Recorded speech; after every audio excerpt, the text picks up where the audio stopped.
কিছু শ্বশুরবাড়ির উদ্দেশ্যে কয়েকটা কথা বলতে চাই। পরের বাড়ির মেয়েটা এসে আপনাদের যত্ন করবে, সেটা যেমন তার কর্তব্য, তেমন আপনারাও নিজের ঘর ছেড়ে আসা মেয়েটাকে যত্ন করবেন, সেটা আপনাদের দায়িত্ব। একটা মেয়ে অনেক স্বপ্ন নিয়ে শ্বশুরবাড়ি আসে, নিজের কাছের মানুষগুলোকে ছেড়ে আপনাদের কাছে আসে।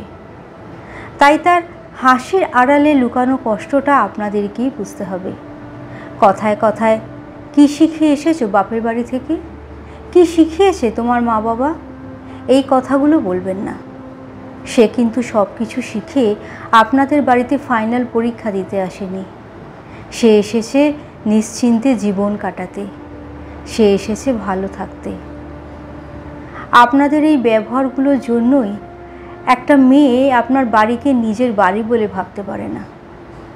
অনেকেই নতুন বউ বাড়ি আসার পর শ্বশুর শাশুড়িকে জিজ্ঞেস করে, কি গো, নতুন বউ সেবা যত্ন করছে তো?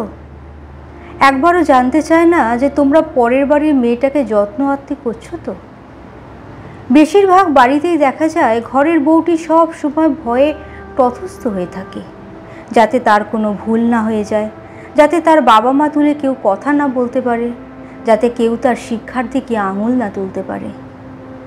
আজকাল অনেক মেয়ে আছে যারা বিয়ের পরপরই সংসার ভাঙার জন্য উঠে পড়ে লাগে, অকারণে শ্বশুর শাশুড়িকে অসম্মান করে, নিজের স্বামীকে নিয়ে আলাদা হতে চায়, আর তা সম্ভব না হলে শ্বশুরবাড়ির নামে মিথ্যে মামলা দায়ের করে ডিভোর্স পেতে চায়। তার সাথে মোটা অঙ্কের অ্যালোমানি তো আছেই।